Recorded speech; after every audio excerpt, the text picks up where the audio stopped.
ओम शांति 24/10/1971 अव्यक्त बाप दादा मधुबन।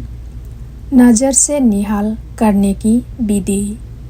नज़र से निहाल करने की विधि।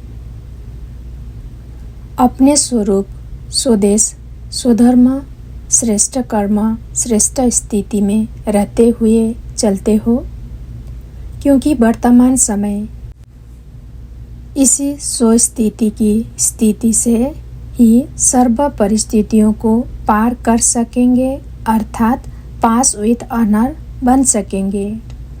सिर्फ एक सो शब्द भी याद रहे तो स्वस्वरूप, स्वधर्म, स्वदेश ऑटोमेटिकली याद रहेगा।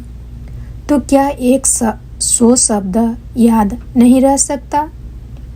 सभी आत्माओं को आवश्यकता है स्वस्वरूप और स्वधर्म में स्थित कराते स्वदेशी बनाने की। तो जिस कर्तव्य के लिए निमित्त हो अथवा जिस कर्तव्य के लिए अवतरित हुए हो, तो क्या कोई कर्तव्य को व अपने आप को जानते हुए, मानते हुए भूल सकते हैं क्या? आज कोई लौकिक कर्तव्य करते हुए अपने कर्तव्य को भूलते हैं। डॉक्टर अपने डॉक्टरी के कर्तव्य को चलते फिरते, खाते पीते, अनेक कार्य करते हुए ये भूल जाता है क्या कि मेरा कर्तव्य डॉक्टरी का है? तुम ब्राह्मण, जिन्हों का जन्म और कर्म यही है कि सर्व आत्माओं को स्वस्वरूप, स्वधर्म की स्थिति में स्थित कराना, तो क्या ब्राह्मणों को व ब्रह्मा कुमार कुमारियों को यह अपना कर्तव्य भूल सकता है? दूसरी बात, जब कोई वस्तु सदा काल साथ सम्मुख रहती है, वह कभी भूल सकती है? अति समीप ते समीप और सदा साथ रहने वाली चीज़ कौन सी है? आत्मा के सदा समीप और सदा साथ रहने वाली वस्तु कौन सी है? शरीर व देह। यह सदैव साथ होने कारण निरंतर याद रहती है ना, भुलाते हुए भी भूलती नहीं है। ऐसे ही अब आप श्रेष्ठ आत्माओं के सदा समीप और सदा साथ रहने वालों कौन हैं? बाप दादा सदा साथ, सदा सम्मुख है, जबकि देह जो साथ रहती है वो कभी भूलती नहीं। जो बाप इतना समीप होते हुए भी क्यों भूलता है? वर्तमान समय कंप्लेन क्या करते हो? बाप की याद भूल जाती है। बहुत जन्मों से साथ रही हुई वस्तु देह व देह के संबंधी नहीं भूलते, तो जिससे सर्व खजानों की प्राप्ति होती है और सदा पास है, वो क्यों भूलना चाहिए? चढ़ाने वाला याद आना चाहिए व गिराने वाला। अगर ठोकर लगाने वाला भूल से भी याद आएगा तो उनको हटा देंगे ना। तो चढ़ाने वाला क्यों भूलता है? जब ब्राह्मण अपने स्वस्थिति में, स्वस्मृति में व श्रेष्ठ स्मृति में स्थित रहें तो अन्य आत्माओं को स्थित करा सकेंगे। आप सभी इस समय बाप के साथ साथ इसी कर्तव्य के लिए निमित्त हो। हर आत्मा की बहुत समय से इच्छा व आशा कौन सी रहती है? निर्वाण व मुक्ति धाम में जाने की इच्छा अनेक आत्माओं को बहुत समय से रहती आई है। तो उन सभी आत्माओं की बहुत समय की रही हुई आस पूरी कराने के कर्तव्य के निमित्त आप ब्राह्मण हो।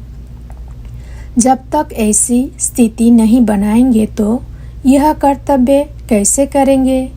अगर अपनी ही आस मुक्ति व जीवन मुक्ति को प्राप्त करने की अभी नहीं पूर्ण करेंगे तो दूसरों की कैसे करेंगे? मुक्ति व जीवन मुक्ति का वास्तविक अनुभव क्या होता है? वो क्या मुक्ति व जीवन मुक्ति धाम में अनुभव करेंगे? मुक्ति में तो अनुभव करने से परे होंगे और जीवन मुक्ति में जीवन बंध क्या होता है? वो अविद्या होने कारण जीवन मुक्ति में है, यह भी क्या अनुभव करेंगे? लेकिन जो बाप द्वारा मुक्ति जीवन मुक्ति का वर्षा होता है उसका अनुभव तो अभी ही कर सकते हैं ना। निर्वाण अवस्था व मुक्ति की स्थिति अभी जान सकते हो, तो मुक्ति जीवन मुक्ति का अनुभव अभी करना है। जब मुक्ति स्वयं जीवन मुक्ति के अनुभवी होंगे तब ही अन्य आत्माओं को मुक्ति अर्थात अपने घर और अपने राज्य अर्थात स्वर्ग के गेट में जाने की पास दे सकेंगे।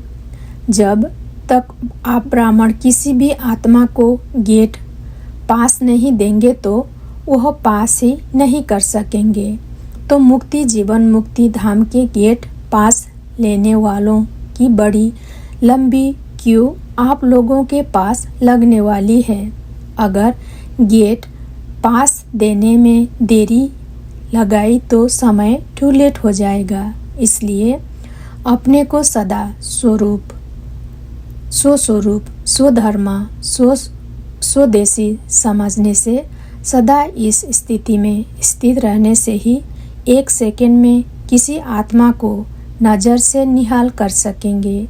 अपने कल्याण की वृत्ति से उन्हें स्मृति दिलाते हर आत्मा को गेट पास दे सकेंगे।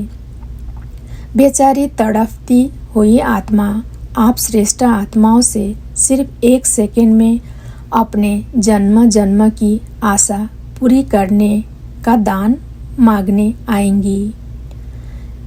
इतनी सर्वशक्तियाँ जमा की है जो मास्टर सर्वशक्तिवान बन एक सेकंड की विधि से उन आत्माओं को सिद्ध प्राप्त कराओ। जब साइंस रचना की शक्ति दिन प्रतिदिन काल अर्थात समय के ऊपर विजय प्राप्त करती जा रही है, हर कार्य में बहुत थोड़े समय की विधि से कार्य की सिद्धि को प्राप्त करते जा रहे हैं। स्विच ऑन किया और कार्य सिद्ध हुआ। यह विधि है ना, तो क्या मास्टर रचयिता अपने साइलेंस की शक्ति से व सर्वशक्तियों से एक सेकंड की विधि से कोई को सिद्धि नहीं दे सकते? तो अब इस श्रेष्ठ सेवा की आवश्यकता है। ऐसे सेवाधारी व खुदाई खिदमतगार बनो। नैनों की ईश्वरीय खुमारी खिदमत करे, क्योंकि आत्माएं अनेक जन्मों से अनेक प्रकार के साधन करते करते थकी हुई है। अभी सिद्धि चाहते हैं, न कि साधना। तो सिद्धि अर्थात सद्गति। तो ऐसे तड़पती हुई थकी हुई आत्माओं व प्यासी आत्माओं की प्यास आप श्रेष्ठ आत्माओं के सिवाय कौन बुझाएंगे व सिद्धि को प्राप्त कराएंगे?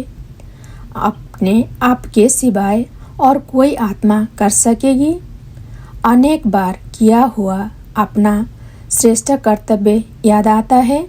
जितना जितना श्रेष्ठ स्थिति बनाते जाएंगे उतना आत्माओं की पुकार के आलाप आप आत्माओं को शक्तियों को आह्वान करने के आलाप तड़पती हुई आत्माओं के अनाथ मुखड़े थकी हुई आत्माओं की सूरतें दिखाई देगी।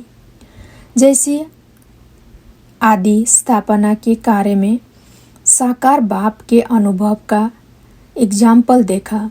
आत्माओं की सेवा के सिवाय रुक सके, सिवाय सेवा के कुछ और दिखाई देता था। ऐसे ही आत्माओं को सिद्धि प्राप्त कराने की लगन में मगन बनो। फिर यह छोटी छोटी बातें जिसमें अपना समय और जमा की हुई शक्तियाँ गंवाते हो वह बच जाएंगी व जमा होती जाएंगी। जब एक सेकंड में अपनी पावरफुल वृत्ति से बेहद के आत्माओं की सर्विस कर सकते हो तो अपने हाथ की छोटी छोटी बातों में समय क्यों गंवाते हो। बेहद में रहो तो हाथ की बातें स्वतः ही खत्म हो जाएंगी। आप लोग हाथ की बातों में समय व्यर्थ कर और फिर बेहद में टिकने चाहते हो, लेकिन अब वह समय गया। अभी तो बेहद की सर्विस में सदा तत्पर रहो तो हद की बातें आपे ही छूट जाएंगी। जैसे अन्य आत्माओं को कहते हो कि अब भक्ति में समय बर्बाद करना गोया गुड्डियों के खेल में समय बर्बाद करना है, क्योंकि अब भक्ति काल समाप्त हो रहा है, ऐसे कहते हो ना। तो फिर आप इन हद की बातों रूपी गुड्डियों के खेल में समय क्यों बर्बाद करते हो। यह भी तो गुड्डियों का ही खेल है ना, जिससे कोई प्राप्ति नहीं, waste of time, waste of energy है। तो बाप भी कहते हैं अभी इस गुड्डियों के खेल का समय समाप्त हो रहा है। जैसे आजकल के समय कोई नया फैशन निकले और फैशन के समय कोई पुराना फैशन ही करता चले तो उसको क्या कहेंगे। तो इन छोटी छोटी बातों में समय गंवाना यह पहले का पुराना फैशन है, अभी वो नहीं करना है। जैसे आप लोग भी कोई कोई को कहते हो ना कि अभी के समय प्रमाण हैंडलिंग दो, पुरानी हैंडलिंग नहीं दो। फलाने की पुरानी हैंडलिंग है, उनकी नई हैंडलिंग है, ऐसे कहते हो ना। तो अपने आप को हैंडलिंग देना, यह भी पुरानी हैंडलिंग नहीं होनी चाहिए। जैसे दूसरों को पुरानी हैंडलिंग देना जस्ता नहीं है तो अपने को फिर अब तक पुरानी हैंडलिंग से क्यों चलाते हो। अभी परिवर्तन दिवस मनाओ, प्लानिंग बुद्धि वाली पार्टी आई है ना, तो प्लानिंग पार्टी को नया प्लान दे रहे हैं।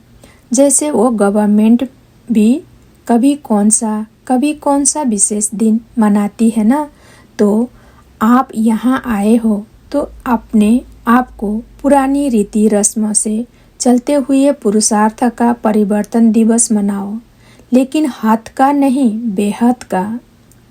मधुबन यज्ञ भूमि में आए हो ना, यज्ञ में अग्नि होती है। अग्नि में कोई भी चीज़ पड़ने से बहुत जल्दी मोल्ड हो जाती है। जैसा स्वरूप बनाना चाहो वैसा बना सकते हो। तो यहाँ यज्ञ में आए हो तो अपने आप को जैसे बनाने चाहो बना सकते हो, सहज ही बना सकते हो। अच्छा, ओम शांति।